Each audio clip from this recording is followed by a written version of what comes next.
تو ہم سب خوش نصیب ہیں اور ہمارے لیے بڑی سعادت کی بات ہے کہ اللہ رب العزت نے اپنے دین کی نسبت پر اللہ کی، رسول کی، دین کی، موت کی، قبر کی، آخرت کی باتیں کرنے کی، کیونکہ زندگی اسی کے لیے دی اللہ نے. زندگی کا مقصد ہی یہ اللہ نے اس نسبت پر ہم سب کو جمع فرمایا. یہ اللہ کی محبت کی علامت نہیں تو اور کیا ہے؟ سارا علاقہ بھرا پڑا ہے ایمان والوں کا، لیکن سب میں سے چھانٹ کے میرے بھائیوں اللہ نے مجھے اور آپ کو قبول فرمایا. یہ اللہ کی محبت کی علامت اور اللہ کے نوازنے کی علامت اور اللہ کے فضل کی علامت. ہاں، اللہ کی رحمت، اللہ کا فضل متوجہ ہے.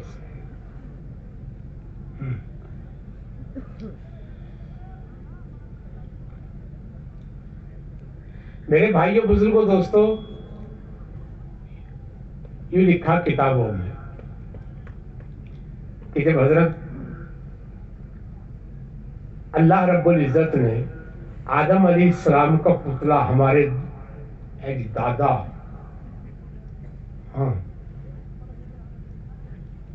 ہم سب کے باپ، ساری انسانیت کے، جب ان کا پتلا بنایا تو یوں کہیں سارے فرشتوں کو حکم دیا سجدہ کرو، اور ابلیس بھی تھا، کیونکہ سب نے سجدہ کیا لیکن یہ اکڑ گیا کہ میں برسوں کا عبادت گزار، میں اس مٹی کے پتلے کو سجدہ کیوں کروں؟ یہ اکڑ گیا، بڑائی، تکبر آ گیا.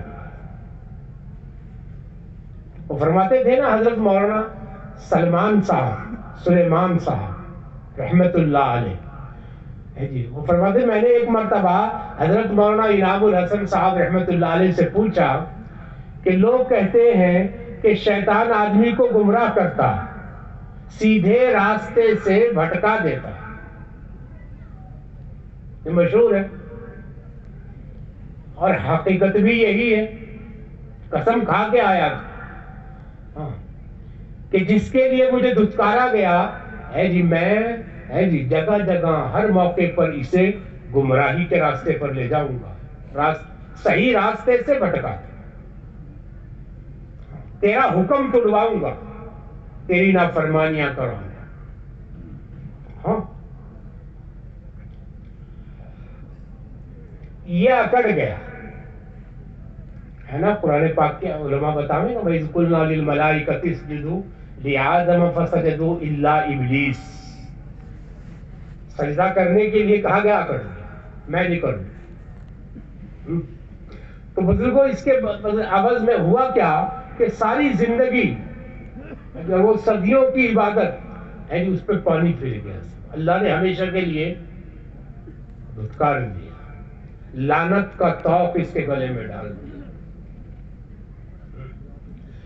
تو یوں کہیں اس نے اللہ کی بارگاہ میں ابلیس نے عرض کیا کہ مولا، میری تو آخرت ہمیشہ کے لیے برباد ہو ہی رہی،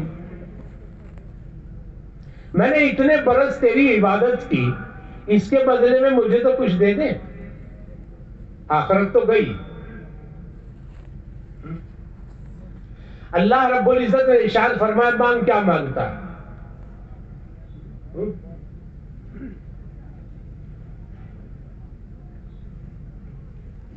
تو علماء فرماتے ہیں اس نے 3 چیزیں مانگی. 3. ایک تو یہ مانگا کہ مجھے قیامت تک موت نہ آئے، قیامت تک کی زندگی مانگ لی. اللہ رب العزت نے فرمایا دے دی، نہیں دیں گے تجھے موت. دوسرے فرمایا اس نے، دوسرا چیز مانگی اس نے کہ میں کسی کو نظر نہ، تیری بدلو مجھے سب نظر آئے. علماء فرماتے ہیں اللہ رب العزت نے یہ بھی دے دی. تیسری چیز مانگی کہ جس انسان کی وجہ سے مجھے ہمیشہ کے لیے دھتکارا گیا اور لعنت کا طوق میرے گلے میں ڈال دیا گیا، اس انسان کے دل پر مجھے پورا تسلط دے دے کہ میں ہر طرح سے اسے گمراہ کر سکوں، اس کے دل میں وسوسے ڈال سکوں۔ آپ نے دیکھا بھی ہوگا، کتابوں میں سنا بھی ہوگا، پڑھا بھی ہوگا کہ بعض بزرگوں نے دیکھا کہ مچھر کی شکل سے بیٹھا ہے کمر کے پیچھے۔ جب یہ اللہ کی یاد سے غافل ہوتا ہے انسان، اللہ کی یاد سے غافل ہوتا ہے تو سونگ اس کا دل کی طرف جاتا ہے، وسوسے ڈالتا ہے دل سے۔ اور جب آدمی اللہ کے ذکر میں مشغول ہوتا ہے، فرمایا اے یہ جھک مار کے پیچھے ہو جاتا ہے، پیچھے۔ اور ایک حدیث میں ہے کہ جب تک مسلمان نماز کا پابند رہتا ہے، نماز کا پابند رہتا ہے، شیطان اس سے ڈرتا رہتا ہے، اسے وسوسے ڈالنے کی اور بھٹکانے کی، گمراہ کرنے کی جرت نہیں ہوتی اسے۔ جہاں نماز چھٹی اور اسے جرات ہو جاتی ہے، اسے گمراہ کرنے کی امنگ اس کے اندر پیدا ہوتی ہے، اور آدمی گمراہی کے راستے پر۔ یہ نماز، جب تک نماز مسلمان نمازی ہے، اسے جرات نہیں ہوتی۔ تو اس نے مانگا مولا مجھے اس انسان کے دل پر پورا تسلط دے دے۔ اللہ رب العزت نے ارشاد فرمایا یہ بھی دے دیا۔ تو جو کہ فرشتوں نے عرض کیا باری تعالیٰ اس ابلیس نے جو مانگا آپ نے دے دیا، اور اس انسان کو پیدا کر کے انہیں بھیڑیوں، اس کی تو پوری فوج ہے نا، ذریات ہے، ان بھیڑیوں کے بیچ میں اس اپنے بندے کو پیدا کر کے اسے تو کچھ بھی نہیں دیا، ایسے ہی چھوڑ دیا آپ، اسے بھی، اس انسان کو بھی تو دے دے کچھ۔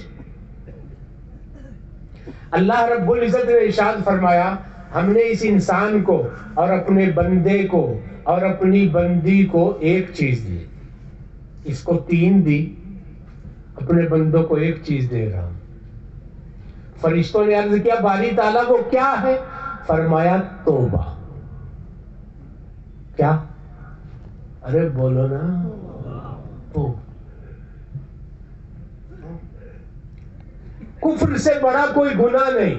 فرمایا سینکڑوں برس کفر کی حالت میں آدمی رہے اور سارے گناہ یہ شیطان کرائے میرے بندے سے، ساری آخر میں جا کر بھی اگر یہ پشیمان ہو گیا نا، دل سے نادم ہو گیا کہ میں نے اپنے رب کے حکم توڑے اور نافرمانیاں کی، میں نے اللہ کو ناراض، اپنے مولا کو، اپنے خالق کو ناراض کر دیا، یہ پشیمان ہو گیا، اس کی ساری زندگی کی محنت پر پلک جھپکنے میں پانی پھیر دوں گا، معاف کر دوں گا۔ کیا کر دوں گا؟ قرآن پاک کی آیت بھی ہے، خطبے میں پڑھی جاتی ہے، وَلَا تَقْنَطُوا مِن رَحْمَتِ اللَّهِ إِنَّ اللَّهَ يَغْفِرُ الذُّنُوبَ جَمِيعًا۔ مفہوم اس کا یہ ہے، خلاصہ علماء فرماتے ہیں اس کی آیت کی ذیل میں اللہ پاک فرماتے ہیں میرے بندے اگر تیرے گناہ بارش کے قطروں کے برابر ہوں، ریت کے ذرات کے برابر ہوں، جتنے ریت میں ذرات اتنے بھی ہوں گے، لیکن اگر تو معافی مانگ لے گا اور توبہ کر لے گا، میں تجھے معاف کر دوں گا، میں تجھے، اللہ کو تو اتنا پیار ہے اپنے بندوں سے، کہتے ہیں نا 70 مائوں سے بھی زیادہ پیار، اور ایک ماں کی محبت کا آدمی اندازہ لگا سکتا ہے؟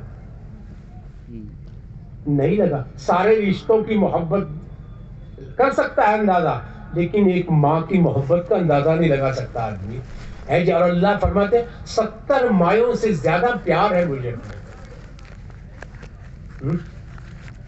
ہاں آپ نے دیکھا ہوگا بڑے بڑے ڈاکو، بڑے بڑے چور، بڑے بڑے شرابی اللہ والوں میں گزرے، اللہ والوں میں، ہاں صحابہ میں بھی گزرے ہیں، لیکن توبہ کی ہے جی اللہ نے ایمان دیا اور پھر ہے جی پکی سچی توبہ کر لی، اللہ نے ہے جی سارے گناہوں کو معاف کر کے اپنا پاک اور برگزیدہ بندہ بنا لیا۔ اللہ والوں میں کتنے، جنید بغدادی رحمت اللہ علیہ ڈاکو تھے، فضیل بن ایاز رحمت اللہ علیہ ڈاکو تھے، مالک بن دینار رحمت اللہ علیہ بہت بڑے اللہ والے ہیں لیکن بہت بڑے شرابی تھے، لیکن ایسی پکی سچی توبہ کی کہ اللہ نے ہمیشہ کے لیے زندگی کا رخ بدل دیا اور اپنا محبوب اور مخلص بندہ بنا دیا۔ کہ وہی ہوا نہیں ہوا؟ ہاں، علماء فرماتے ہیں ایک صحابی، ایک قبیلہ تھا، اس قبیلے، یہ سارا قبیلہ ڈاکوؤں کا تھا۔ کس کا تھا؟ ڈاکوؤں کا تھا۔ قافلے راستے چلنا مشکل کر رکھا تھا، قافلوں کو لوٹا کرتے تھے۔ اس قبیلے کے ایک صحابی کا نام ہے رافع بن عمیرہ رضی اللہ تعالیٰ عنہ، یہ بھی مشہور ڈاکو تھا، لیکن اللہ نے ایمان دیا اور ایسی توبہ کی، ایسی توبہ کی، اللہ اکبر۔ اتنا اللہ کا قرب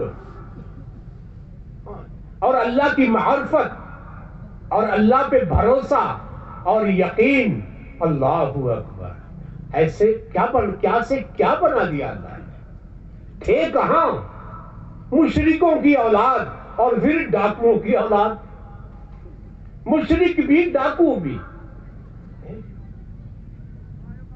حضور صلی اللہ علیہ وسلم کے بعد جب حضرت ابو بکر صدیق رضی اللہ تعالیٰ عنہ خلیفہ بنے تو ان کے پاس خبر آئی حضرت ابو بکر رضی اللہ تعالیٰ عنہ پہ کہ روم کا بادشاہ 1,00,000 فوج لے کر مدینے پر حملہ کرنے کے لیے آ رہا۔ حضرت خالد بن ولید رضی اللہ تعالیٰ عنہ ایک جماعت کو لے کر وہ محاذ پر تھے عراق کے، عراق کو فتح کیا، وہاں لڑتے۔ انہوں نے خبر بھیجی حضرت ابو بکر صدیق رضی اللہ تعالیٰ عنہ نے حضرت خالد بن ولید رضی اللہ تعالیٰ عنہ پہ کہ اس طرح روم کا بادشاہ لشکر لے کے آ رہا ہے، تم راستے میں ملو، اسے روکو، پلٹ جاؤ یہیں سے۔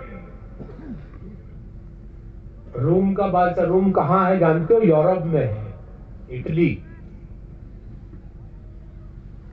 اٹلی کی راجدھانی ہے اب روم، اس وقت روم ملک کا نام تھا۔ وہاں سے چلے، اور ایک صحابی بھی ہے وہاں کے، صہیب رومی رضی اللہ تعالیٰ، کہاں سے اٹھایا؟ اللہ اکبر، اور کہاں آ کے نوازا؟ حضرت بلال حبشہ کے تھے، وہاں سے اٹھایا، کہاں لے کے آیا اللہ؟ حضرت سلمان فارس کے تھے، وہاں سے اٹھایا۔ جب اللہ کا فضل اور اللہ کی رحمت متوجہ ہوئی، اور اللہ کا فضل اور رحمت اس کا متوجہ ہونا یہ آدمی کی اپنی چاہت پر ہے۔ ہاں، طلب ہو، چاہت ہو تو اللہ نواز دیتے ہیں۔ تو یہاں سے پلٹے، اب ایک راستہ تو تھا جو عام راستہ تھا جس پر لوگ مسافر چلا کرتے تھے، وہ راستہ ایسا تھا کہ اگر اس راستے سے جاتے ہیں حضرت خالد بن ولید کا لشکر رضی اللہ تعالیٰ عنہ تو 1 مہینہ لگتا ہے، 1 مہینہ، اور ایک بیچ میں تھا راستہ وہ تھا تو 10 دن کا، لیکن وہ سارا راستہ ریگستان کا تھا، ریت تھا، اور پانی کا، کھانے کا، پانی کا کوئی انتظام نہیں۔ اس راستے سے جو چلتا تھا تو موت ہو جاتی تھی، چاہے جانور ہو چاہے انسان ہو، اس لیے اس راستے سے کوئی جاتا نہیں تھا، ہمت نہیں پڑتی تھی، کیونکہ پانی کا ہی انتظام نہیں تھا۔ تو حضرت خالد بن ولید رضی اللہ عنہ امیر نے کہا کہ ہمیں یہ 10 دن کا جو راستہ ہے نا، اس راستے پر وہ اختیار کرنا ہے، اس سے چلنا ہے۔ صحابہ نے کہا مر جائیں گے، مر جائیں گے، اس راستے سے نہ چلو۔ ہلاک ہو جائیں گے. جانور بھی مریں گے, ہم بھی مریں گے. کہا کہ نہیں, اسی راستے سے چلنا ہے. جس جماعت میں رافع بن عمیرہ جیسا انسان ہو جو اپنی حاجت اور مشکل میں اللہ کی طرف اللہ کے سامنے ہاتھ اٹھاتا ہے, ہاتھ نیچے نہیں جاتے, اللہ اس کی حاجت پوری کر دیتے. جس جماعت میں ایسا انسان ہو, ایسا اللہ کا محبوب بندہ ہو, وہ لشکر ہلاک ہو سکتا ہے؟ وہ جماعت ہلاک کیسے ہوگی؟ اسی راستے سے چلنا. ہاں, اور وہ راستہ اختیار کیا کیونکہ 5 دن چلے, پانی جو تھا ساتھ میں وہ ختم ہو گئی. اب تلاش کر رہے وہاں کہاں پانی ہے. ساتھیوں نے کہا امیر المومنین, امیر صاحب, حضرت خالد بن ولید رضی اللہ عنہ, اب مریں گے. تو حضرت خالد بن ولید رضی اللہ عنہ نے حضرت رافع بن عمیرہ, یہی ڈاکو, میں عرض کر رہا تھا بزرگوں, اگر سچی پکی توبہ آدمی کر لے تو اللہ کہاں سے کہاں پہنچا دیتا ہے. ہاں, اللہ کی تو پیار ہے اپنے بندوں سے, کس مقام پر پہنچا دیا. تو حضرت خالد بن ولید رضی اللہ عنہ نے حضرت رافع بن عمیرہ رضی اللہ عنہ سے کہا, رافع پیاسے مرنے کی نوبت آ گئی, کچھ کرو. اچھا کوئی بات نہیں. اس وقت ان کی آنکھیں دکھ رہی تھی, رافع بن عمیرہ رضی اللہ, آنکھیں کھل نہیں رہی تھی, تکلیف تھی آنکھوں میں. انہوں نے پوچھا, خالد یہ بتاؤ یہاں کوئی جھاڑی ہے اس ریگستان میں؟ ان کو بتایا گیا, ساتھیوں نے بتایا چھوٹی چھوٹی جھاڑیاں ہیں. کہا کہ نہیں, کوئی بڑی جھاڑی بتاؤ ہے یہاں قریب. انہوں نے دیکھ کے بتایا کہ ہاں کچھ دور کے فاصلے پہ ہے ایک بڑی جھاڑی. کہا مجھے لے چلو وہاں. ہاتھ پکڑ کر لے گئے ان کا, اس جھاڑی کے قریب جا کے پیر مارا, کہ یہاں سے کھودو. ان کا تھوڑا سا کھودا تھا, وہاں سے کھدائی کی تھی, اور پانی کا چشمہ وہاں سے ابل پڑا. اور پھر انہوں نے کنارے باندھے, ایک حوض بن گیا پانی کا, جانوروں نے بھی پیا, خود بھی پیا. 10 دن میں یہ راستہ عبور کیا, اور روم کے لشکر سے آپ فلسطین میں ایک شہر ہے رملہ, حضرت خالد بن ولید رضی اللہ عنہ وہاں جا کے ملے. تو خیر وہ آگے مجھے قصہ نہیں سنانا, مجھے یہ بتانا تھا بزرگوں کہ ایسا آدمی, ایک واقعہ نہیں, یہ بے شمار واقعات ہیں یہ. اگر پکی سچی توبہ آدمی کر لے اور اللہ سے معافی مانگ لے تو بزرگوں اللہ سارے گناہوں کو معاف کرتا ہے. لیکن بزرگوں میں پھر عرض کر رہا ہوں, یہ اپنی طلب پر ہے, اپنی چاہت پر ہے. پھر اللہ کی فضل, اللہ کی رحمت اپنے بندے کو اپنی آغوش میں لے لی اپنی. ورنہ امام الانبیاء حضرت محمد صلی اللہ علیہ وسلم کے چچا ہیں سگے, اور ساری امت پر انہوں نے بڑے احسانات کیے, ابو طالب, لیکن نہیں چاہا تو اللہ نے نہیں نوازا, محروم چلے گئے. اللہ کا فضل. ہاں, علماء فرماتے ہیں اللہ کا فضل, اللہ کی رحمت متوجہ ہوتی ہے بندے پر اس کی چاہت کے مطابق. ہاں, کام اللہ کی فضل سے ہی ہوگا. کام کس سے ہوگا؟ اللہ کے فضل سے ہی کام چلے گا. اس کے محتاج ہم سب ہیں کہ وہی ہے یا نہیں. ہاں, ہر معاملے میں اس کے محتاج. کرنے والی ذات تو اللہ ہی کی ہے.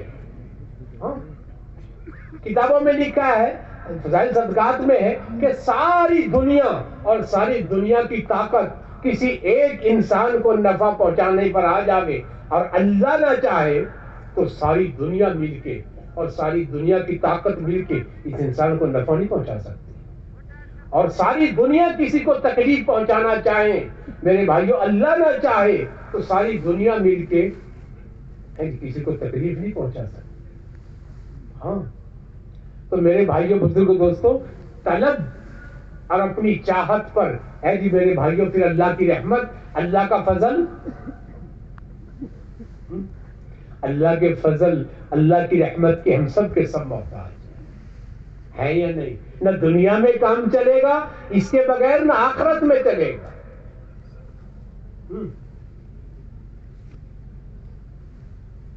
شیخ جلال الدین سیوطی رحمت اللہ علیہ، جو علامہ سیوطی رحمت اللہ علیہ کے نام سے مشہور ہے، انہوں نے ایک کتاب لکھی ہے آخرت کے احوال.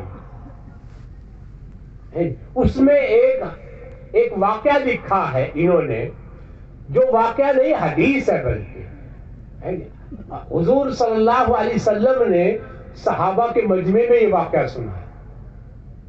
کس کے مجمع میں سنا ہے؟ ہاں یہ واقعہ سنا ہے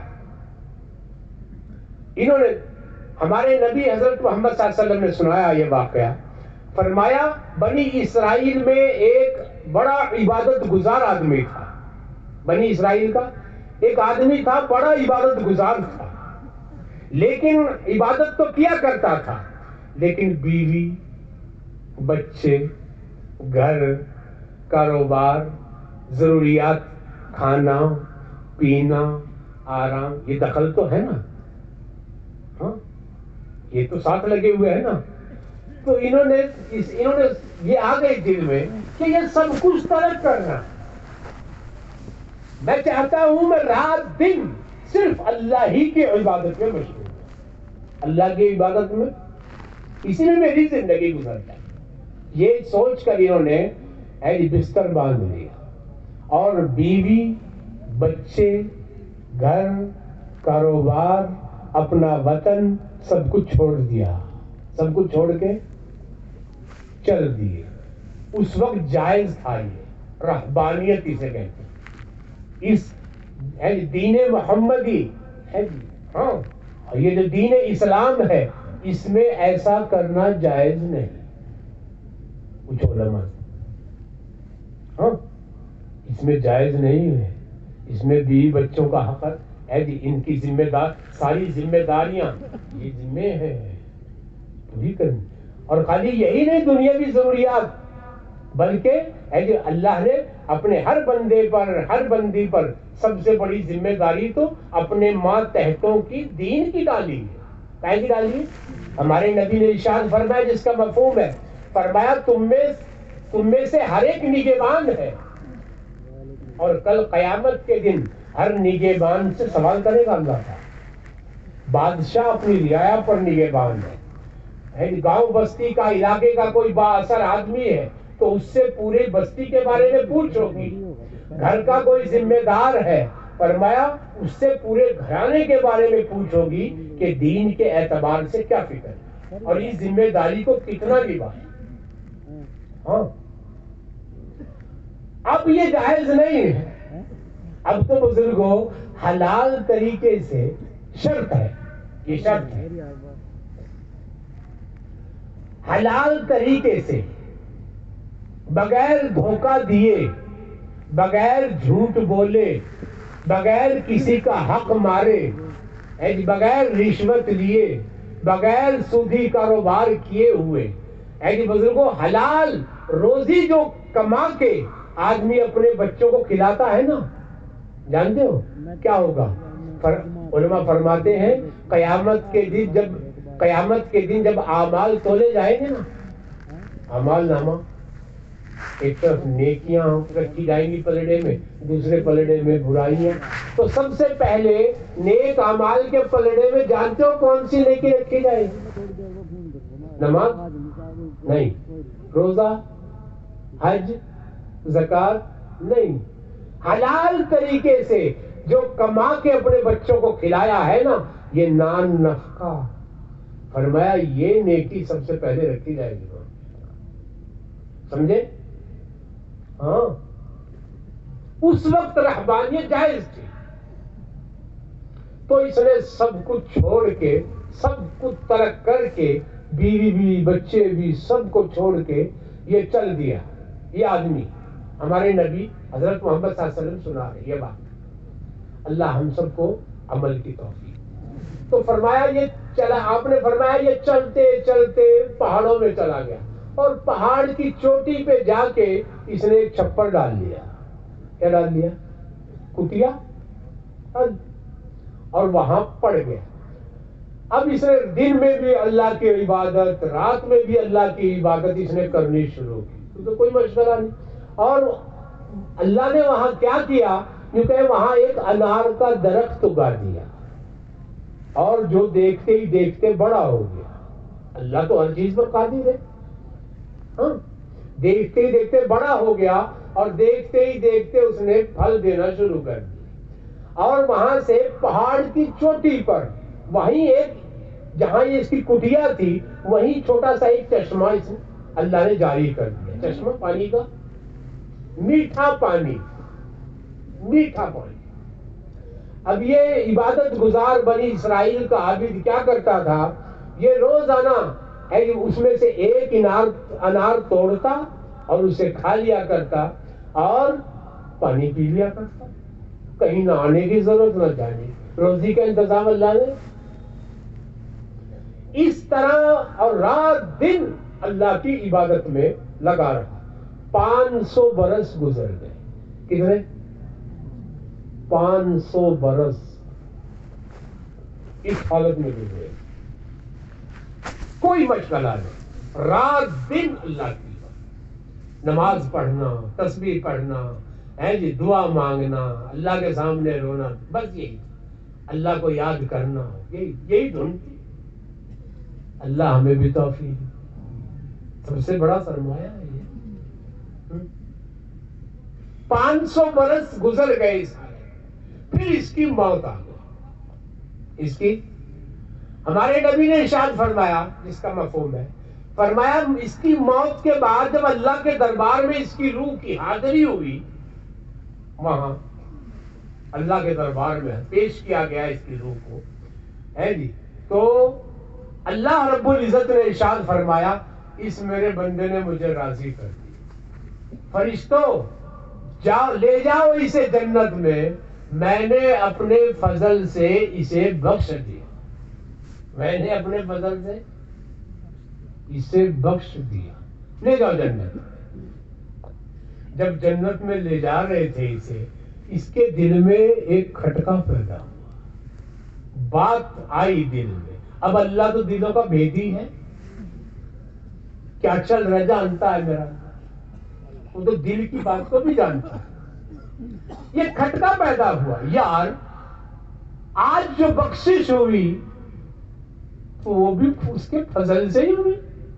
وہ 500 برس کی بے اخلاص کے ساتھ، اخلاص والی عبادت. کیونکہ وہاں کون دیکھ رہا تھا؟ پہاڑ کی چوٹی پہ کس کو دکھا رہے تھے؟ اکیلا تھا یا اللہ تھا؟ خالص 500 برس کی عبادت، اس کا کیا ہوا؟ اس کا تو کہیں ذکر ہی نہیں آتا.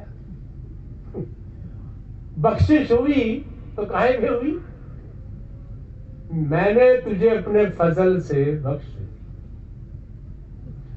دل میں چل رہا اس کے، یار اللہ میاں میری دل جوئی کے لیے ہی کہہ دیتے، تیرے اتنے سجدے، اتنی نماز، اتنے روزے، اتنی تسبیح، اتنی دعائیں، اتنا رونا، میرے بندے اس کے بدلے میں، اس کے عوض تجھے بخش دیا. میرے دل جوئی کے لیے ہی کہہ دیتے. یہ چل رہا اندر. اللہ رب العزت نے فرشتوں سے ارشاد فرمایا واپس لے آؤ اسے، لے آؤ واپس. فرشتے واپس لے آئے اور فرشتوں کو اللہ رب العزت نے ارشاد فرمایا اسے جہنم کی طرف لے جاؤ. کہاں لے جاؤ؟ جہنم میں ڈالنا نہیں ہے، اتنی دور جہنم کے قریب لے جاؤ جہاں سے جہنم 500 برس کی مسافت، 500 برس کی مسافت جہاں سے ہو، اتنی دور رکھنا. اب جب وہاں اس طرف لے گئے یہ آدمی، یہ عابد وہاں پہنچا تو جہنم میں سے ایک لو آئی گرم، اور وہ جو اسے لگی تو سر سے لے کے پیر تک جھلس گئے، سکھا دیا. ہاں ارے یہ لو یہ تو جہنم کی ہے جی، ہے نا کتابوں میں سوئی کے ناکے کے برابر اگر ہے جی وہاں سے نکل راستہ مل جائے اسے تو دنیا کو جلا دے.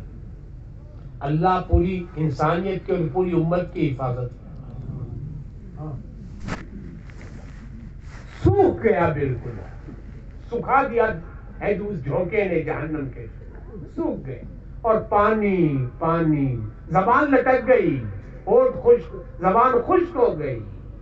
پانی پانی پانی مانگ رہا ہے، پانی. مجھے کوئی پانی پلا دو ورنہ میں مرا، مجھے کوئی پانی پلا دو. ہمارے نبی نے ارشاد فرمایا ایک ہاتھ نمودار ہوا، خالی ہاتھ تھا بس اور کچھ نہیں. ایک ہاتھ نمودار ہوا جس کے اس ہاتھ میں پانی کا کٹورا تھا. کیا تھا؟ پانی کا کٹورا تھا. پانی کا کٹورا تھا. اس نے کہا اللہ کے بندے مجھے پلا دے. آواز آئی یہاں پانی فری میں نہیں ملتا، یہاں قیمت ہے اس کی، اس کٹورے کی قیمت. پوچھا کیا قیمت ہے؟ آواز آئی 500 برس کی عبادت، اس کے بدلے میں مل سکتا. 500 برس کی عبادت. کہا کہ مجھے بچاؤ، میں تیار ہوں، ہے میرے پاس 500 برس، ساری لے لو لیکن یہ پانی مجھے دے. تو لے کے پیا، جان میں جان آئی، جان میں جان آئی. کہا کہ لے آؤ واپس اسے. اللہ رب العزت نے ارشاد فرمایا لے آؤ اسے. جب واپس لائے ہے جی، اللہ رب العزت نے ارشاد فرمایا میرے بندے، وہ جو تو کہہ رہا دل میں آئی تھی نا 500 برس کی عبادت، میری دل جوئی کے لیے یہی کہہ دیتے اللہ پاک کہ اتنے سجدے، اتنی نمازیں، اتنی تسبیح، اس کے عوض تجھے بخش دیا ہم نے میری دل جوئی کے لیے. میرے بندے اس سے تو ہم آزاد ہوئے، وہ تو ہو گئی برابر سرابر، اب تو ختم ہوئی. وہ میرے بندے، وہ تو نے 500 برس کی عبادت ایک کٹورا پانی کے بدلے میں دے دی. اب ایسا ہے میرے بندے، اے جی وہ جو اتنے کٹورے پانی کے پیے نا، پانی کا چشمہ تیرے قریب میں ہم نے نکال رکھا، وہ میٹھا پانی، ان کا حساب دے دے. ان کے بدلے میں کیا لے کے آیا؟ اور وہ جو انار کا درخت اگایا تھا اور ایک انار بیٹھے بیٹھے کھاتا تھا وہیں پر، کہیں جانا بھی نہیں پڑا تجھے ہے جی. اب اس کے بدلے میں بھی بتا کیا لے کے آیا؟ وہ تو گئی. اتنے کٹورے پانی کے پیے اور اتنے انار کھائے، ان کے بدلے میں کیا لے کے؟ کیونکہ تھرا گیا، یہ عابد تھرا گیا اور یہ کہا مولا بے شک تیرے ہی فضل سے بخشش، تیرے ہی فضل سے چھٹکارا ہوگا. اس کے متعلق حضرت مولانا قاری طیب صاحب رحمۃ اللہ علیہ فرماتے ہیں اس کا مطلب یہ مت سمجھیو کہ پھر نماز کی کیا ضرورت، کیوں نماز پڑھیں، کیوں روزہ رکھیں، کیوں حج کریں، کیوں زکوٰۃ دیں، جی کیوں تسبیح پڑھیں، کیوں قرآن سیکھیں، کیوں قرآن پڑھیں، کیوں اللہ کے سامنے اللہ سے دعائیں مانگ، ضرورت کیا؟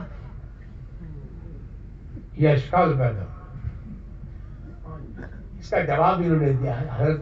حضرت مولانا قاری طیب صاحب نے فرمایا یہ کیسے پتا چلے کہ کس انسان کی طرف کس اللہ کے بندے کی طرف, اللہ کی بندی کی طرف اللہ کی رحمت اور اللہ کا فضل متوجہ ہے, یہ پتہ کیسے چلے؟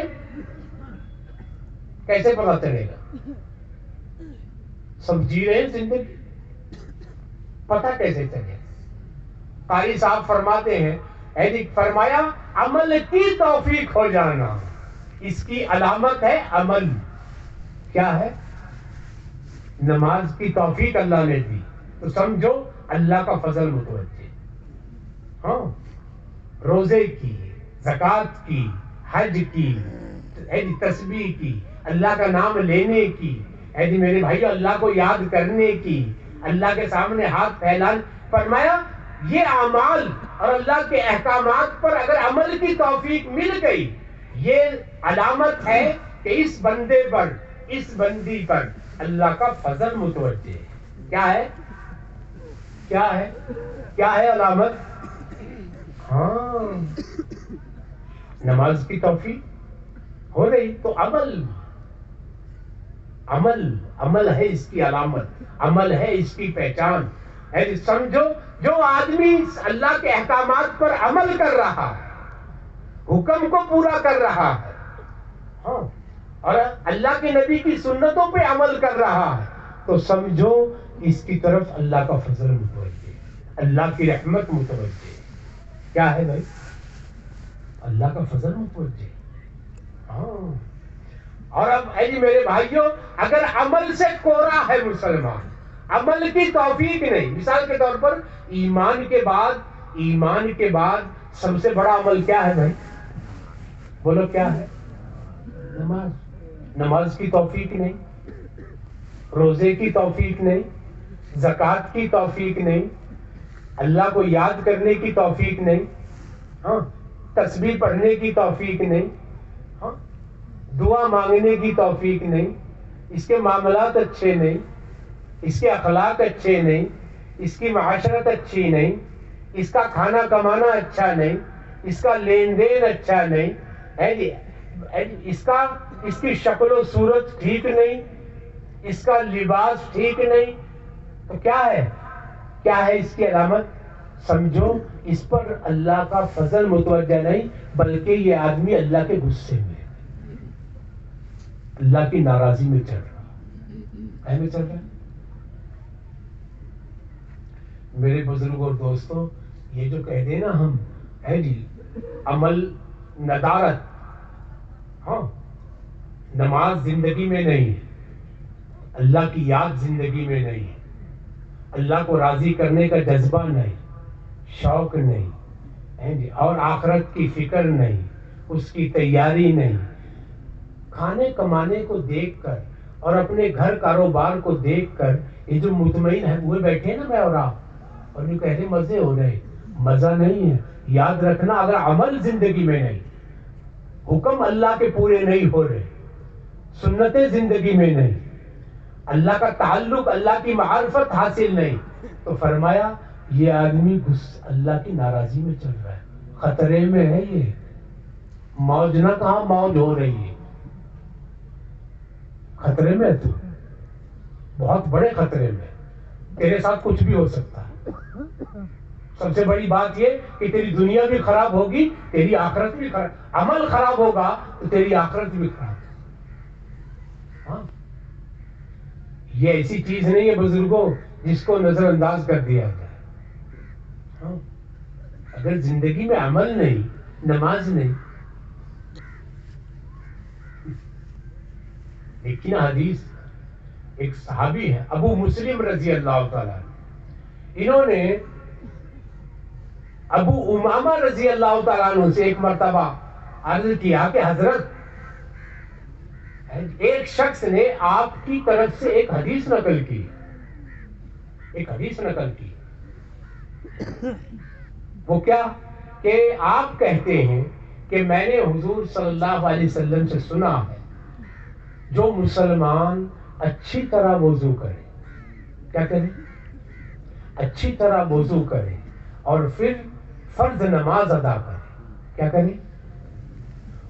اس دن وہ گناہ جو اس کے ہاتھوں سے ہوئے, وہ گناہ جو اس کے چلنے سے ہوئے ہیں پیروں سے، وہ گناہ جو اس کے کانوں سے صادر ہوئے، وہ گناہ جو اس کی آنکھوں سے ہوئے، وہ گناہ جو اس کی زبان سے ہوئے، وہ گناہ جن کا جو اس کے دل میں پیدا ہوئے، اللہ رب العزت اس نماز کی برکت سے اس دن کے وہ سارے گناہ معاف فرما، سارے گناہ کہیں سے ہوئے معاف؟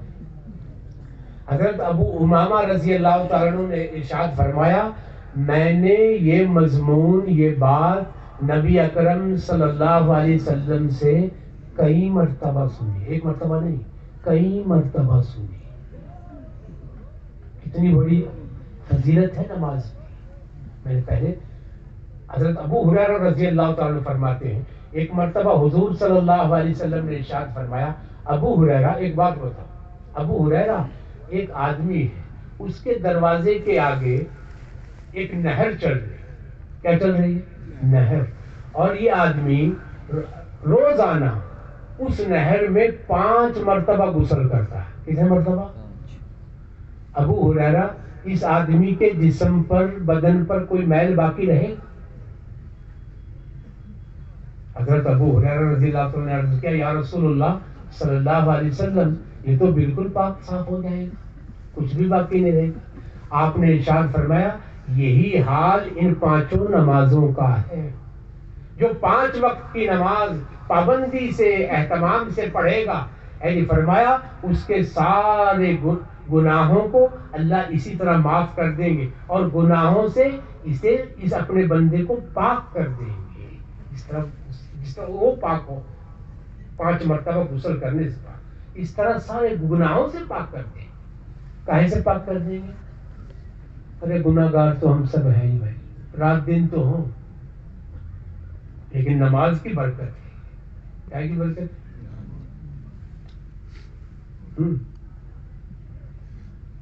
ایک مرتبہ حضور صلی اللہ علیہ وسلم سردی پتجھڑ کا زمانہ تھا، سردی میں باہر تشریف لے گئے اور ایک درخت کی ایک ٹہنی پکڑ کر اسے ہلایا، اس پہ جتنے پتے تھے سب گر گئے۔ پھر صحابی جو ساتھ میں تھے، حضرت سلمان رضی اللہ عنہ، آپ نے ارشاد فرمایا، سلمان پوچھتے نہیں میں نے ایسا کیوں کیا؟ انہوں نے کہا، یا رسول اللہ بتا دیجیے کیوں کیا؟ فرمایا، جب مسلمان، اللہ کا بندہ مسلمان جب 5 نمازوں کا فرض نمازیں ادا کرتا ہے روزانہ، فرمایا اللہ تعالیٰ اس کے گناہوں کو ایسے ہی، اس کے گناہ ایسے جھڑتے ہیں جیسے یہ درخت سے پتے جھڑتے ہیں، اور صاف ہو گئے، خالی ٹہنی رہے گی۔ ہاں، حضرت ابو ہریرہ رضی اللہ عنہ فرماتے ہیں کہ ایک مرتبہ میں نے خواب دیکھا۔ کیا دیکھا؟ خواب دیکھا۔ خواب میں دیکھا کہ 2 صحابی تھے، دو آدمی ایک ساتھ مسلمان ہوئے، ایک ساتھ مسلمان ہوئے، اور ان میں سے ایک آدمی ہمت والا تھا، ہمت والا، وہ ایک جہاد میں اللہ کے راستے میں شہید ہو گئے، جان دے، بہادر بھی تھا، ہمت والا تھا، شہید ہو گئے۔ اور دوسرے بھائی آدمی کا 40 دن بعد انتقال ہوا، وہ اپنی موت میں 40 دن بعد، تو دونوں مسلمان۔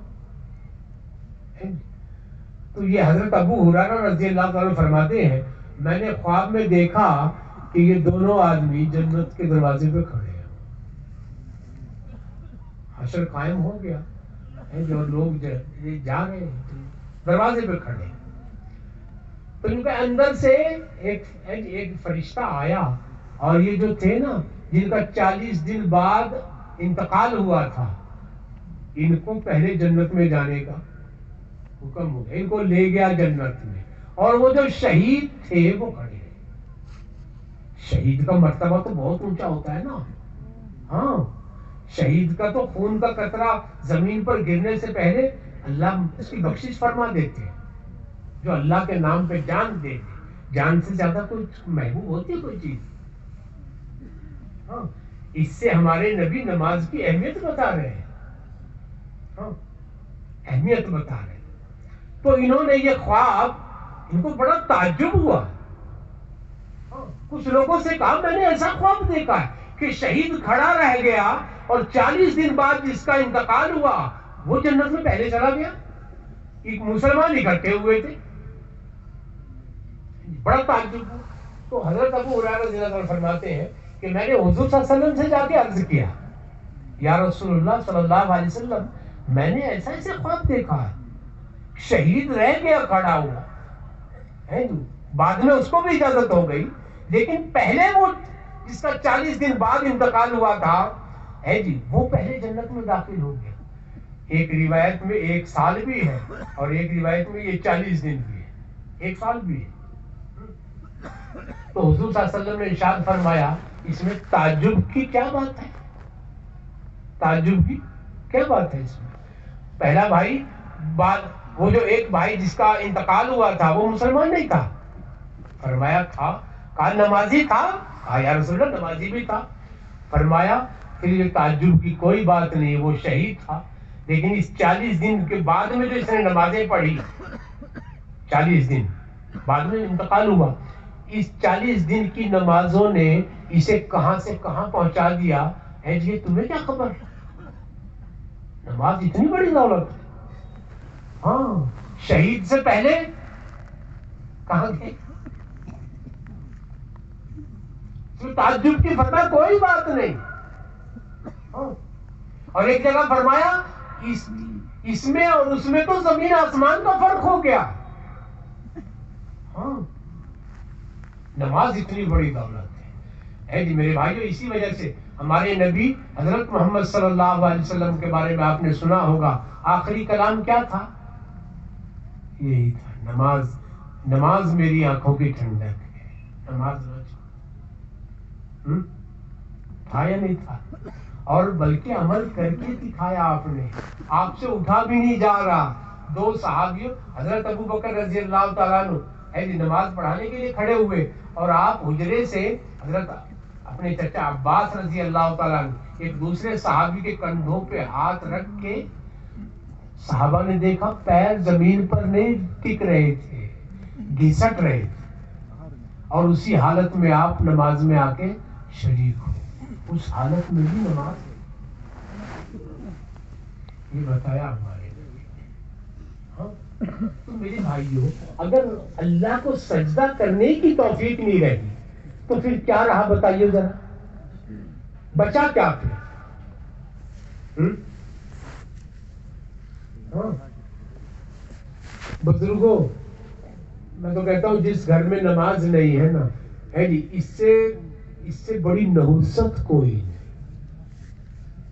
ہاں، اور اگر زندگی میں اور گھر میں نماز کا اہتمام ہے، نماز کا، تلاوت کا، ذکر کا ہے نا. حدیث میں ہمارے نبی نے ارشاد فرمایا جس گھر میں سجدے کیے جاتے ہیں، اللہ کو یاد کیا جاتا ہے، وہ گھر آسمان والوں کو ایسا چمکتا ہے جیسا زمین والوں کو ستارے چمکتے ہیں، ایسے چمکتا ہے. ہاں، ہمارے گھروں میں نحوست برس رہی ہے. نحوست، کتنے گھرانے ہیں مسلمانوں کے، کوئی سجدہ کرنے والا نہیں.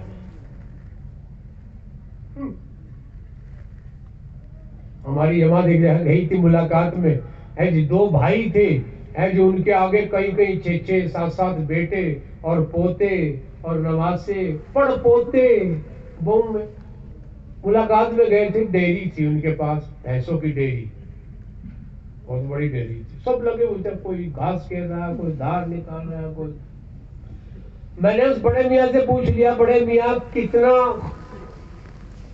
کتنے لوگ ہیں آپ کے خاندان میں، آپ کے گھر میں؟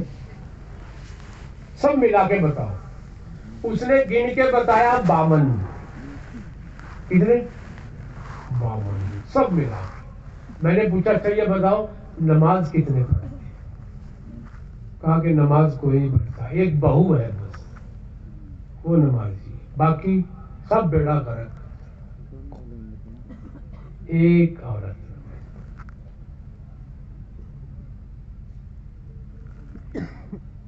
ہاں کہاں سے آئیں گے اللہ کی رحمتیں پھر؟ کہاں سے آئے خدا کی مددیں؟ بزرگوں میں تو یہ بار بار کہتا ہوں، جو جسے دیکھ کے میں اور آپ مطمئن ہو رہے ہیں نا اور خوش ہو رہے ہیں، تو مزے ہو رہے ہیں. یہ ساری زندگی کا کمایا ہوا اور ساری زندگی کا بنایا ہوا بزرگوں یہ تو موت پہ چھوٹ جائے گا.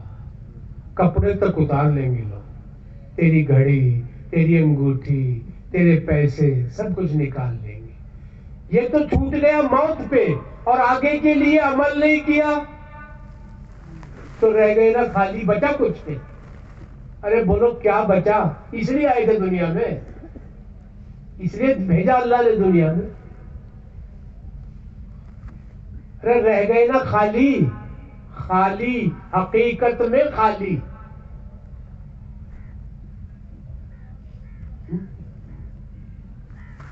تو میں عرض کر رہا تھا بزرگوں ہے جی، اعمال زندگی میں یہ اللہ کے فضل کی علامت. سمجھو اللہ کا فضل متوجہ ہے. جس آدمی کی زندگی عملی زندگی ہے اور جس مسلمان کی زندگی دینی زندگی ہے، تو سمجھو اللہ کا فضل متوجہ ہے. کیا ہے بھائی؟ اور یہ جو متوجہ ہے نا، تو سمجھو اللہ اس کی برکت سے سمجھو اس کی دنیا بھی سنور جائے گی، سنوار دے گا اللہ، اور اس کی آخرت بھی.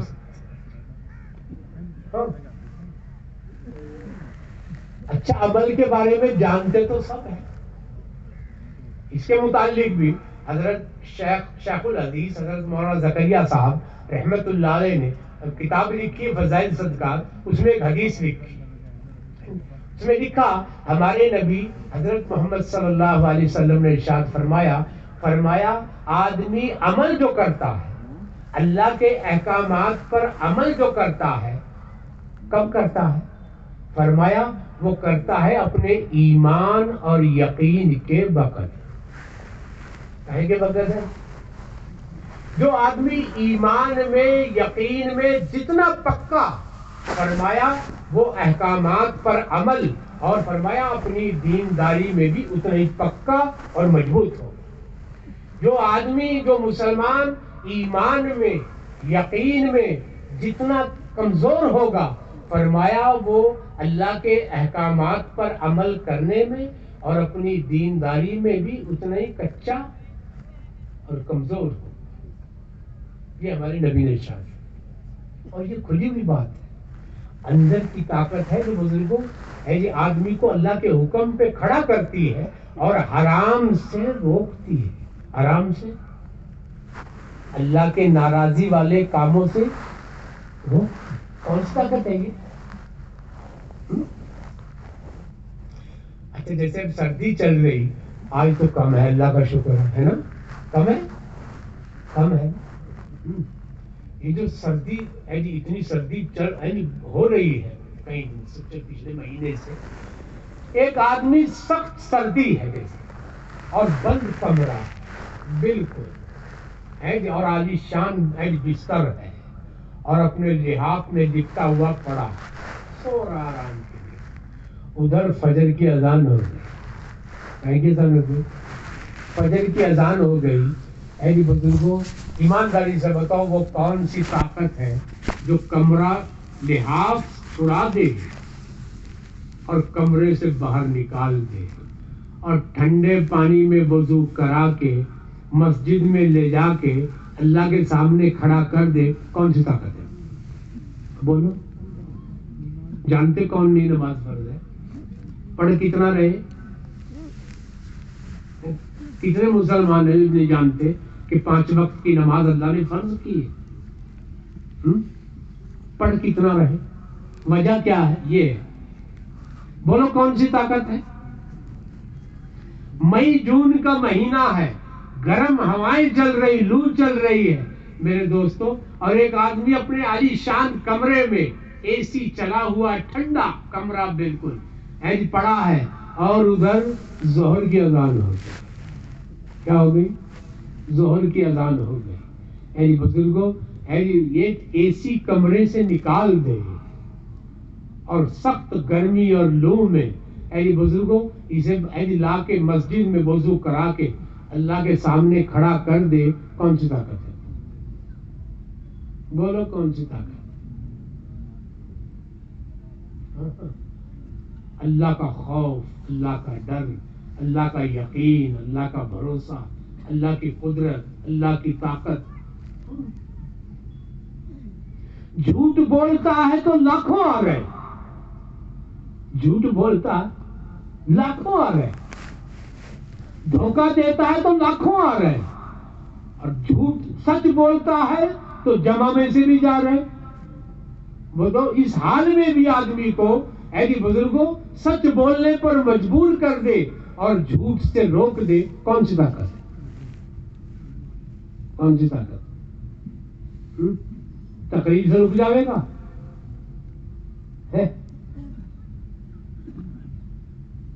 نہیں رکے گا. وہ اندر کی طاقت ہے، اندر اندر اندر.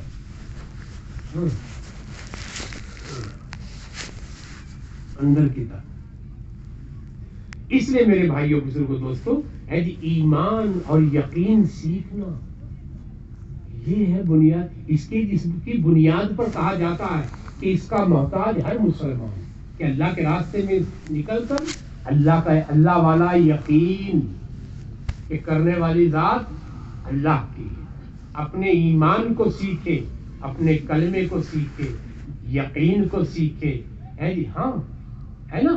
ایک جگہ اللہ کے نبی نے ارشاد فرمایا جس کا مفہوم ہے، فرمایا ہر انسان کے اندر ایک گوشت کا لوتھڑا ہے. کیا ہے؟ جسے دل کہتے ہیں. فرمایا یہ بگڑ جائے تو پورا انسان بگڑ جاتا، پورا انسان. اور یہ سمجھ جائے تو پورا انسان سمجھ جاتا ہے. ہاں اچھا یہ بتاؤ، ایک آدمی غلط دیکھ رہا ہے تو یہ آنکھ میں کمی ہے؟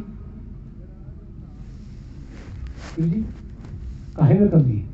ارے بولو، اللہ کا خوف نکل گیا. ایک آدمی غلط سن رہا ہے تو کان میں کمی ہے. غلط بول رہا ہے، گالیاں بکتا ہے، بد اخلاق ہے تو زبان میں کمی ہے. کہاں کمی ہے؟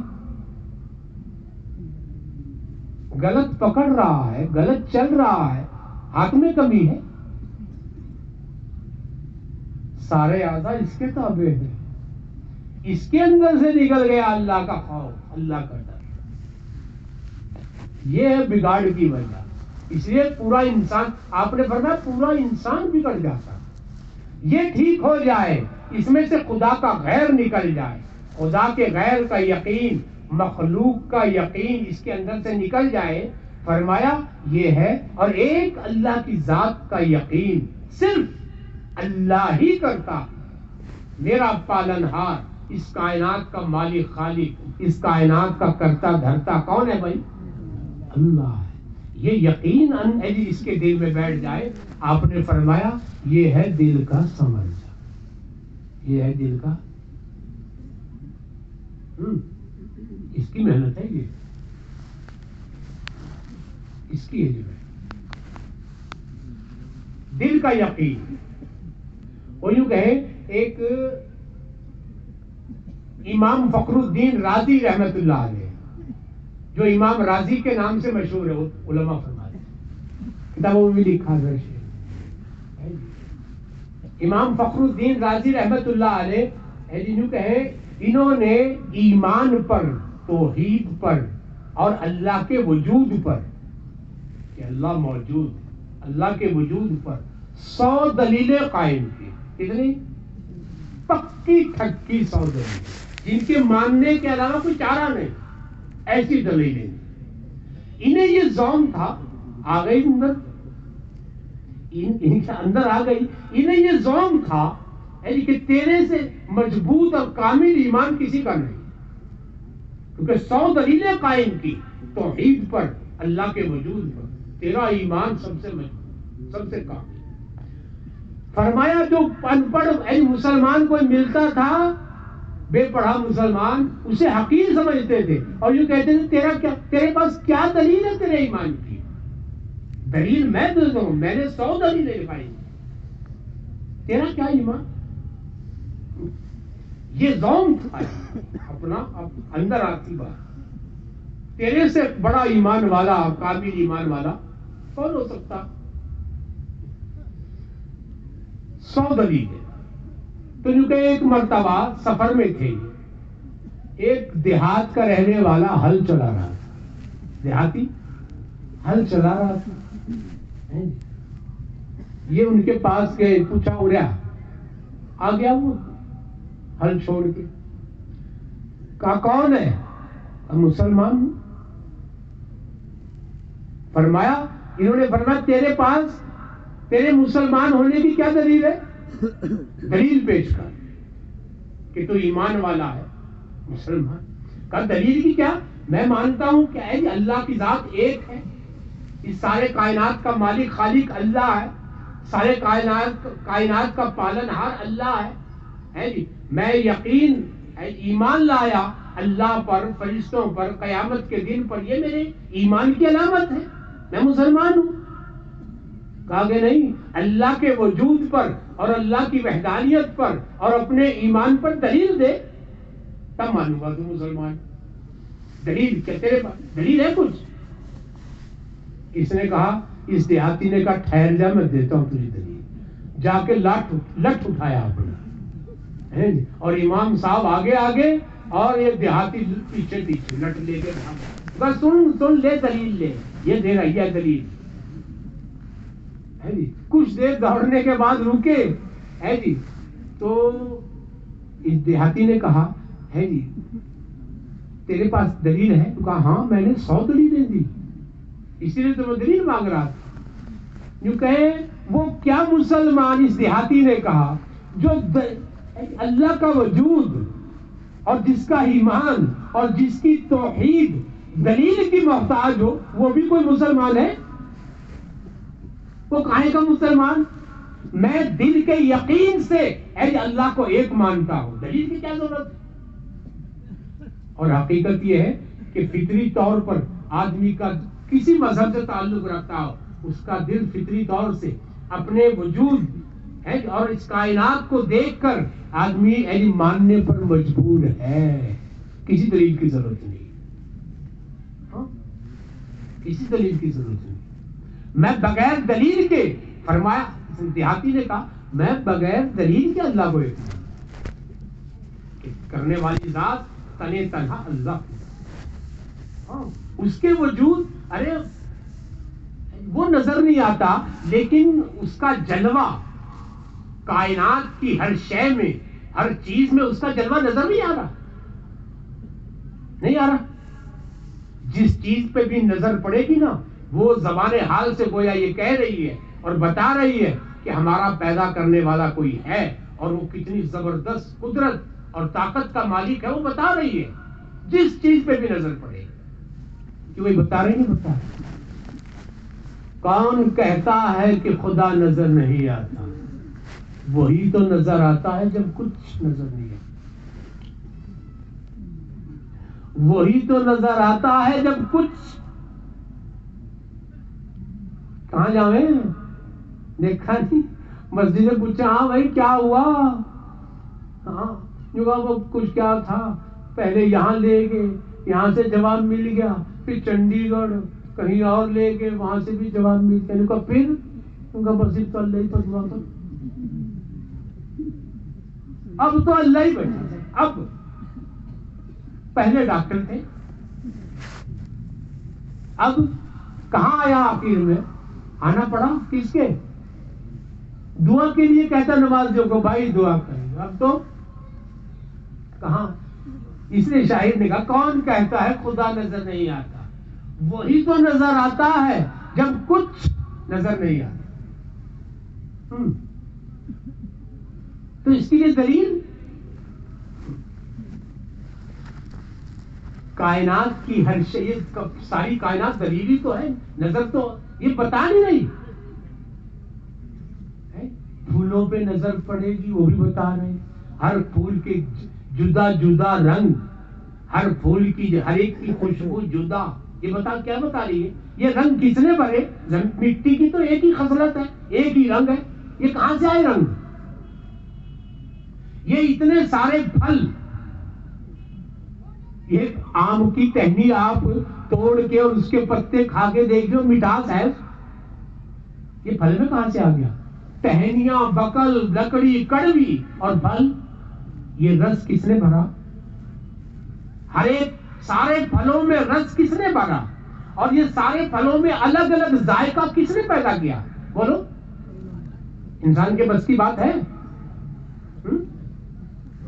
یہ زمین، یہ آسمان، یہ چاند، ستارے، پہاڑ، چاند، سورج، دریا، یہ درخت، میں کہتا ہوں جس چیز پہ نظر پڑے گی بزرگوں، وہ گویا اس کے جلوے بکھرے تو پڑے ہیں شام پر، نظر نہیں آنے جلوے، جان بوجھ کے کوئی اندھا بنا رہے، وہ جیسے تھے نا ابو جہل نے چاند کے 2 ٹکڑے ہوئے دیکھے تھے، اور کیا کہا تھا؟ اے محمد صلی اللہ علیہ وسلم بہت بڑا جادوگر ہے، پھر بھی نہیں لایا۔ جسے نہیں ماننی اسے تو ورنہ نظر آ تو رہا۔ وہ یوں کہے بغداد کا ایک خلیفہ تھا، اموی خلیفہ، اموی، اس کا نام مہدی تھا۔ اس کے دربار میں ایک دہریہ آ گیا، اس کے دربار میں ایک دہریہ آ گیا۔ دہریہ کہ جو کسی کو نہیں مانتے، جو کہتے ہیں ایٹومیٹک سب کچھ ہو رہا ہے، خود بخود بن بھی یہ ساری کائنات کی ساری چیزیں اور سب کچھ خود بخود بن گیا، اور خود بخود سب ساری چیزیں اپنے کام کو انجام دے رہی، خود بخود ہو رہا ہے سب، وہ کسی کو نہیں مانتے۔ تو یہ دہریہ آ گیا اور آ کے اس نے چیلنج کیا کہ جو تمہارا سب سے بڑا عالم ہو اس کو میرے مقابلے پہ لاؤ، وہ اللہ کی وجود کو ثابت کر کے دکھائے مجھے، میں ثابت کروں گا کہ اللہ اور اللہ کا وجود ہے ہی نہیں، کوئی اللہ نہیں، یہ سب کچھ خود بخود بن گیا اور خود بخود چل رہا۔ تو یوں کہے خلیفہ نے لوگوں سے پوچھا سب سے بڑا عالم کون؟ لوگوں نے بتایا امام ابو حنیفہ رحمت اللہ علیہ، یہی رہتے۔ اب اس زمانے میں بغداد میں ہے جی، بیچ میں بغداد کے بیچ میں دریا بہتا تھا ایک، اب پتہ نہیں، دجلہ اس کا نام تھا دجلہ۔ دجلہ کے اس طرف بادشاہ کے خلیفہ کے محل تھے، اور شہر دجلہ سے دریا سے دوسری طرف تھا، دوسری طرف شہر اور ایک طرف ہے اس کے محلات، خلیفہ کے محل، خلیفہ کا دربار منعقد ہوتا تھا۔ تو خلیفہ نے آدمی بھیجا امام ابو حنیفہ رحمۃ اللہ علیہ کے بعد، ایسے ایک دہریہ آیا اور وہ چیلنج کر رہا ہے، جواب دو اسے، آ جاؤ تم۔ کیونکہ شام کو آدمی بھیجا ہے جی، شام کے وقت خلیفہ نے اور کہا کہ ابھی حاضر ہو امام صاحب۔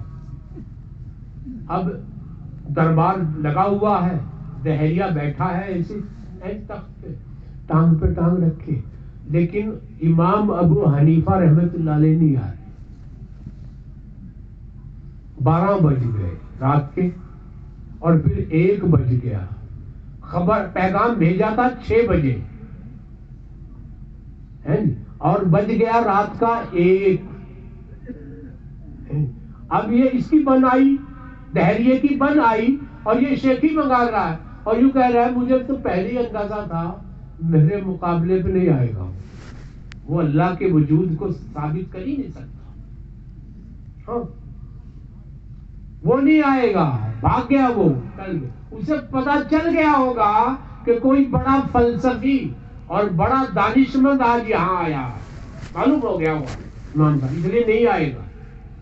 اب یہ بھونک رہا تھا۔ 1 بجے رات کو امام صاحب پہنچے، خلیفہ نے پوچھا امام صاحب پیغام تو 6 بجے پہنچا تھا، 8 بجے تک تو آ جاتے، یہ 1 بجے، یہ سارا دربار اور اس کی ہم سے سنی نہیں جا رہی ہے جی، یہ چہکرا بیٹھا ہوا، یہ شیخی منگا رہا، یہ اتنا لیٹ اور اتنی دیر سے آنے کی وجہ کیا؟ خلیفہ نے پوچھا۔ امام صاحب نے فرمایا میرے ساتھ ایک عجیب واقعہ ہو گیا ہے. کیا ہوا؟ ایسا عجیب و غریب واقعہ ہوا کہ میں نے ساری زندگی میں ایسا واقعہ، ایسا حادثہ نہیں دیکھا. ایسا ہو گیا، دیکھا ہی نہیں. میں اب تک حیران ہوں ایسا کیسے ہو گیا. کیونکہ میں گھر سے جب آپ کا پیغام پہنچا اسی وقت چل دیا تھا. میں دریا کے کنارے آیا، دجلہ دریا کے کنارے. وہاں دیکھا آ کے کوئی کشتی نہیں، نہ کوئی ملاح کہیں کشتی چلانے والے، کوئی ملاح نہیں، کوئی کشتی نہیں. اب میں کھڑا رہا، کیا کروں. رات کا وقت تھا، دیکھ رہا کھڑا ہوں. تو جو کہیں سمندر میں سے بنے بنائے تختے نکلنے شروع ہوئے. بنے بنائے لکڑی کے تختے.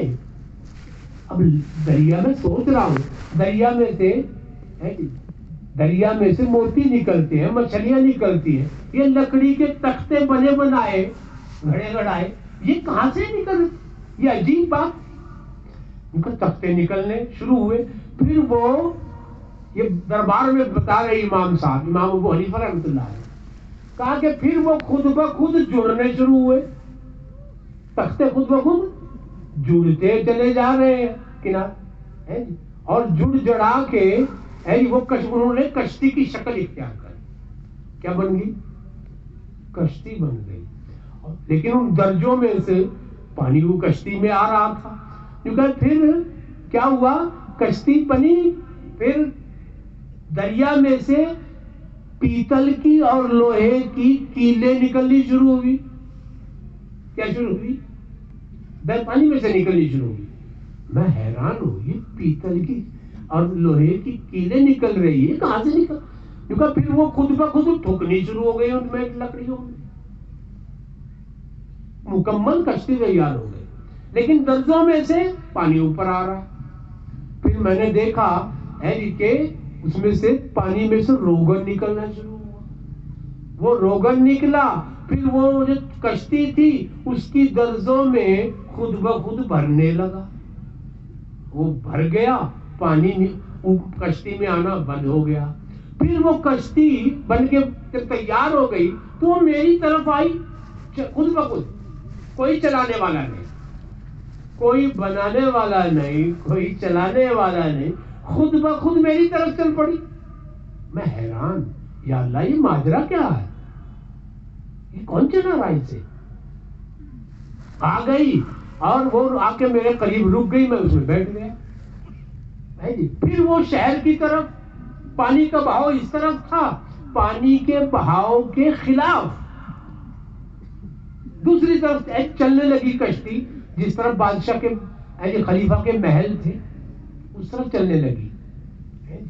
تم جو کہ کوئی ملاح نہیں، کوئی چلانے والا نہیں، لیکن میں بیٹھا ہوں اور وہ کشتی خود بخود چلتی رہی. اور آپ کے محلوں کے قریب جو کنارہ تھا وہاں آ کے وہ خود ہی رک گئی اور میں اس میں سے اتر گیا. میں گھنٹوں ادھر کھڑا رہا، سوچتا رہا یا اللہ یہ ماجرا کیا ہے، اور گھنٹوں ادھر کھڑا سوچتا رہا. اس سوچنے میں، اب اس پریشانی میں میری تو اب تک سمجھ میں نہیں آ رہا یہ ہو کیا رہا ہے، یہ ہوا کیسے. اس میں دیر ہو گئی، 1 بج گیا. یہ ہے دیر کی. اس دہریے نے کہا امام صاحب میں تو آپ کو بہت بڑا عالم سمجھتا تھا کہ آپ بڑے عالم ہیں، بڑے امام ہیں، لیکن یہ باتیں جو آپ نے کی ہے یہ تو نادان اور بچوں والی باتیں کی. آپ امام ہیں، لوگ آپ کو مانتے ہیں، احترام کرتے ہیں، عزت کرتے ہیں، بڑے عالم ہیں آپ، اور آپ کی یہ باتیں. بھلا کوئی کشتی بنانے والا نہیں، آپ کہہ رہے خود بن گئی. کوئی کشتی چلانے والا نہیں، آپ کہہ رہے خود چل گئی اور خود بخود کنارے پہ آ گئی. یہ ممکن ہے؟ یہ سمجھ میں آنے والی بات ہے؟ دہریے نے کہا. امام صاحب نے کہا ایسا ہونا ممکن نہیں ہے. وہ ممکن کیسے ہو سکتا ہے؟ آپ اتنے بڑے امام اور دانش مند شخص ایسی باتیں بچوں والی باتیں کر رہے. کہا کہ ایسا نہیں ہو سکتا. کہا کہ نہیں ہو سکتا. جب کوئی کشتی کو بنانے والا نہیں, بغیر بنائے بن گئی. کوئی کیلیں ٹھوکنے والا نہیں, بغیر ٹھوکے کیلیں, بغیر ٹھوکے کیلیں ٹھک گئی. بغیر کسی کے روغن بھرے روغن بن گیا. بغیر ملا کے کشتی چل گئی. بغیر کسی کے چلا کنارے پر لانے سے کنارے پہ خود بخود آ گئی. فرمایا ہاں ایسا نہیں ہو سکتا. دہریے نے کہا اچھا پھر یہ بتا, یہ اتنا بڑا جہان جس کی چھت آسمان ہے, جس کی زمین, جس کا فرش زمین ہے جی, اور اس میں اتنے درخت اور کروڑوں جانور ہیں جو, اور کروڑ ہا کروڑ انسان, یہ پہاڑ, یہ چاند, یہ ستارے, یہ سورج, یہ ہوائیں, یہ دریا, یہ سمندر, یہ کائنات کی اتنی, یہ خود بخود کیسے بن گئی اور یہ خود بخود کیسے چل رہی جب کوئی چلانے والا. یہ سمجھ میں آنے والی بات ہے؟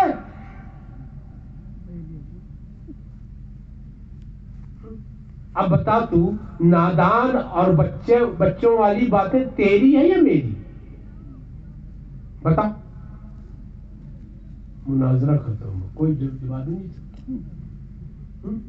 اس لیے میں نے عرض کیا تھا میرے بھائیوں, بزرگوں, دوستوں, کائنات کی جتنی چیزیں ہیں ہر شکل اصل کا پتہ دے رہی. ہر شکل جان بوجھ کے کوئی اندھا بنا رہے, اس کا کسی پہ علاج ہے؟ ہے مطلب بتا, نظر آ تو رہا اس کے جلوے. ارے انسان کے اپنے اوپر غور کر لے. یہ روح کیا ہے؟ قل الروح من امر ربی. اللہ فرمائے میرا امر ہے. نکل گیا تو مٹی. ہاں اچھا کوئی بتا دے گا روح کیسی ہے, کس رنگ کی ہے, کس شکل کی ہے, کتنی بڑی ہے؟ بتائے گا کوئی؟ دیکھی کسی نے آج تک؟ لیکن مانتے سب ہیں کہ ہے. کہ بھائی مانو گے, مانتے ہیں نہیں؟ ہاں سب مانتے ہیں کہ یہ اعضاء کی حرکت بتا رہی کہ ہے. سارے اعضاء کی حرکت کیا بتا رہی ہے؟ جس دن نکل گئی یہ سارے اعضاء کی حرکت, یہ کائنات کا یہ نظام, یہ جو اللہ چلا رہے ہیں نا, یہ سارا نظام, ہر چیز کا اپنے وقت پہ ہونا, کہ یہ بتا نہیں رہا کہ اسے چلانے والا کوئی ہے, اسے بنانے والا کوئی ہے. پھر اسے چھوڑ کے کسی اور کی پرستش کرے اور اس کی نافرمانی کرے انسان, اس کے آگے نہ جھکے, تو اس سے بڑی حماقت اور اس سے بڑی محرومی کوئی ہو سکتی ہے؟ ہو سکتی ہے؟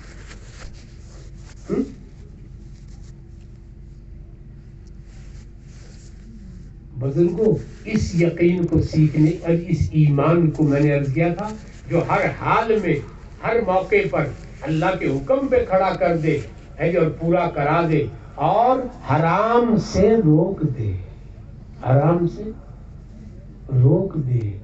کتابوں میں لکھا ہے اتنے ایمان کا سیکھنا ہر مسلمان کے لیے ضروری ہے, جو ہر جگہ ہر موقع پر خوشی ہو, غمی ہو, مالداری ہو, غربت ہو, تنگ دستی ہو, بزرگوں, اور معاملات ہو, معاشرت ہو, کھانا کمانا ہو, خوشی غمی ہو, لباس ہو, شکل و صورت ہو, ہر جگہ بزرگوں حکم کو پورا کرا دے اور اللہ کے نبی کی سنتوں پر عمل کرا دے. بدعت سے, غیروں کے رسم و رواج سے اور اللہ کی نافرمانی سے روک دے. ایمانداری سے بتاؤ, اتنے ایمان کا یقین کا سیکھنا ضروری ہے یا نہیں؟ ارے بولو. ہاں سارا بدل جائے. ارے میرے بزرگوں, ہمارا تو ظاہر بھی نہیں ہے آج, ظاہر بھی. ہمیں تو کوئی دیکھ کے مسلمان کہہ بھی نہیں سکتا, اللہ معاف کرے. اکثریت ان مسلمانوں کی ہے جن کی کوئی اسلامی شعار, کوئی اسلامی نشانی, کوئی اسلامی پہچان کوئی ہے. سلام کرنے کے قابل بھی نہیں ہم. کوئی ہمیں سلامی کوئی دعائی دے دے. ہم نے تو جو سب سے قیمتی سرمایہ اور قیمتی دولت اللہ نے دی تھی وہی کھو دی, برباد کر. کوئی سلام بھی نہیں کر سکتا ہمیں. ایسے یہ زندگی ہماری ایسی, مسلمان کی زندگی ایسی ہوتی ہے.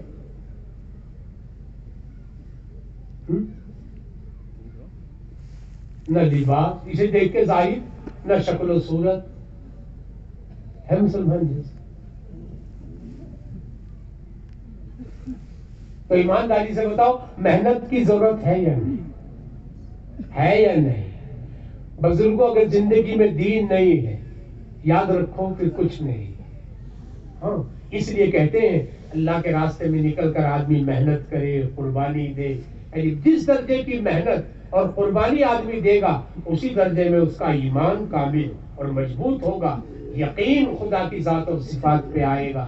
اور میرے بھائیوں, جتنا آدمی کا ایمان بنے گا اتنا ہی عمل کی توفیق ہوگی. کیا کی توفیق ہوگی؟ عملی زندگی بنے گی. جو میں نے عرض کیا تھا, یہ علامت ہے اللہ کے فضل و کرم کی, کہ اللہ کا فضل, اللہ کی رحمت اس بندے کی طرف متوجہ. ہاں, عمل زندگی میں آئے گا, ایمان یقین کے وقت ہے. اس لیے میرے بھائیوں, ہم سب کے سب اس کے محتاج ہیں.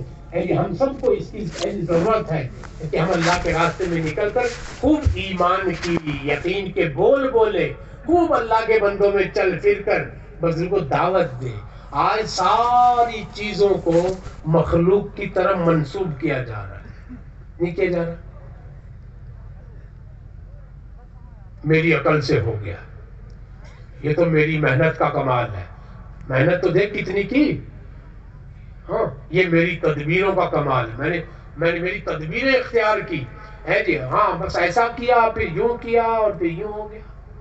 ڈاکٹر نے کر دیا, وکیل نے کر دیا, پیسوں سے ہو گیا, اکثریت سے ہو گیا, عہدے سے ہو گیا, طاقت سے ہو گیا, اللہ سے ہو گیا, اللہ نے کر دیا. یہ تو میری اور آپ کی زبان پہ بھی نہیں آتا بھائی. ہے ہم مسلمان, اس میں تو کوئی شک نہیں. ہمیں زبان پہ سارا دن تو میں رہے, میں اور اللہ. اس لیے میں نے عرض کیا, ہر چیز, ساری چیزوں کو خدا کے غیر کی طرف منسوب کیا جا.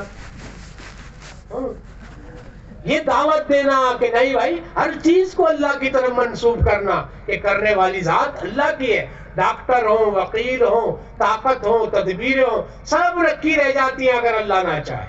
اللہ نہ چاہے کچھ نہیں ہوتا. کرنے والی ذات صرف اللہ کی. اس یقین کو, اس ایمان کو سیکھیں گے انشاءاللہ. کون کون سیکھے گا ہے بتائیے ذرا. تو سارے تیار ہیں ماشاءاللہ. اب یہ بتاؤ, یہ ایمان اللہ ہم سب کو نصیب فرما دے, اور ایمان کامل اور اللہ کی ذات کا یقین, اللہ کا تعلق, اللہ کی معرفت ہے جی, اللہ ہم سب کو نصیب فرما دے, جس سے پھر ہماری پوری زندگی اللہ کرے عملی زندگی اور دینی زندگی بن جاوے. اس کے لیے بتاؤ, ہمت کر کے بتاؤ.